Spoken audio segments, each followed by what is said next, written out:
Sejarah aksiologi. Filsafat tidak selalu lurus, terkadang membelok kembali ke belakang.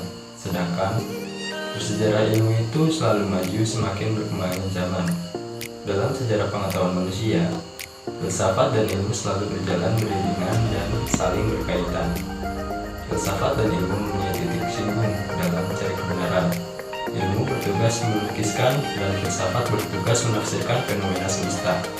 Kebenaran berada di sepanjang pemikiran, sedangkan kebenaran ilmu berada di sepanjang pengalaman. Tujuan berfilsafat menemukan kebenaran yang sebenarnya.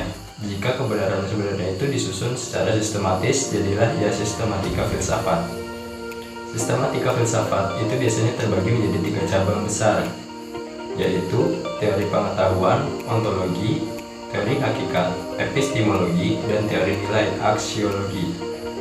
Mengenai sistematika filsafat, terdapat satu bahasan yang menarik mengenai teori nilai atau biasa disebut dengan ilmu filsafat adalah kata aksiologi. Secara formal muncul pada pertengahan abad 19.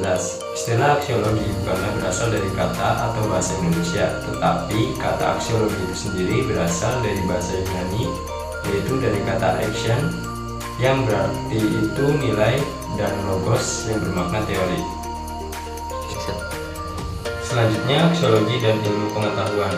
Aksiologi secara etimologis berasal dari bahasa Yunani kuno, seperti yang tadi saya jelaskan, yaitu action yang berarti nilai dan kata logos berarti teori.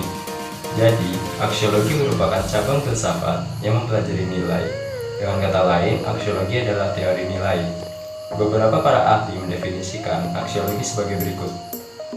Yang pertama ada Suri Asumantri. Ia mendefinisikan aksiologi sebagai teori nilai yang berkaitan dengan kegunaan dari pengetahuan yang diperoleh. Lalu dari Kamus Besar Bahasa Indonesia adalah kegunaan ilmu pengetahuan manusia, kajian tentang nilai-nilai khususnya etika.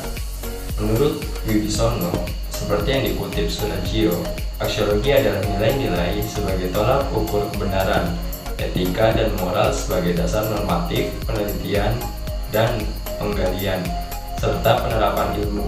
Dalam Encyclopedia of Philosophy dijelaskan bahwa aksiologi disamakan dengan value of valuation. Bicara tentang aksiologi tentu membahas dan membedah masalah nilai. Terdapat 3 ciri yang dapat kita kenali dengan nilai, yaitu nilai yang berkaitan subjektif, praktis, dan sesuatu yang ditambahkan pada objek. Yang pertama, nilai berkaitan dengan subjek, artinya nilai itu berkaitan dengan kehadiran manusia sebagai subjek. Kalau tidak ada manusia yang memberi nilai, nilai itu tidak akan pernah ada. Tanpa kehadiran manusia pun, kalau gunung Merapi meletus ya tetap meletus. Pasalnya, ketika gunung Merapi meletus, misalnya, apakah itu sesuatu yang indah ataukah membahayakan bagi kehidupan manusia?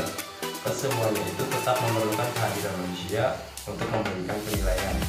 Dalam hal ini, nilai subjektivitas memang bergantung semata-mata pada pengalaman manusia. Kedua, nilai dalam konteks praktis, yaitu subjek ingin membuat sesuatu seperti lukisan, gerabah, dan lain-lain. Ketiga, berkaitan dengan nilai tambah pada objek. Nilai tambah itu dapat berupa budaya, estetis, kewajiban, kesucian, kebenaran, maupun yang lainnya. Bisa jadi objek yang sama akan memiliki nilai yang berbeda-beda bagi berbagai subjek. Sedangkan ilmu pengetahuan berasal dari 2 suku kata, yaitu ilmu dan pengetahuan. Secara etimologi, ilmu dalam bahasa Inggris disebut sebagai science, yang merupakan serapan dari bahasa Latin scientia, yang merupakan turunan dari kata share dan mempunyai arti mengetahui yang juga berarti belajar.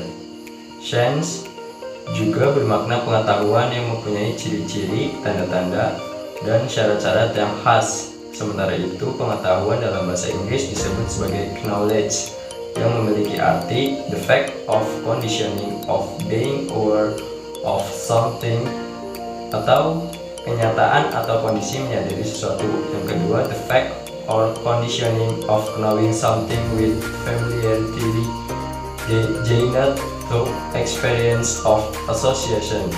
Kenyataan atau kondisi mengetahui sesuatu yang diperoleh secara umum melalui pengalaman atau asosiasi.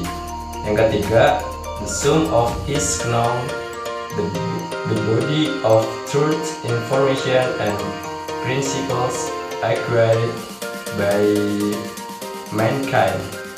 Jumlah pengetahuan, susunan, kebenaran informasi, dan prinsip-prinsip yang diperoleh manusia. Dan yang keempat, the fact of or condition of having information of or of being learned. Kenyataan atau kondisi memiliki informasi yang sedang dipelajari. Adapun ciri-ciri ilmu pengetahuan yaitu sistematif, objektif, rasional, general, reliable, dan komunitas. Sistematis mengandung makna ilmu pengetahuan disusun secara berurutan atau teratur yang memiliki fakta-fakta penting yang saling berkaitan. Objektif berarti menjelaskan apa adanya sesuai dengan fenomena yang terjadi. Sementara rasional bermakna bersumber pada pemikiran rasio yang mematuhi kaidah-kaidah logika. General bermakna kualitas ilmu pengetahuan dapat merangkum keseluruhan fenomena yang bersifat umum. Artinya kebenaran yang didapatkan dapat diterapkan untuk fenomena yang sama tanpa terikat ruang dan waktu.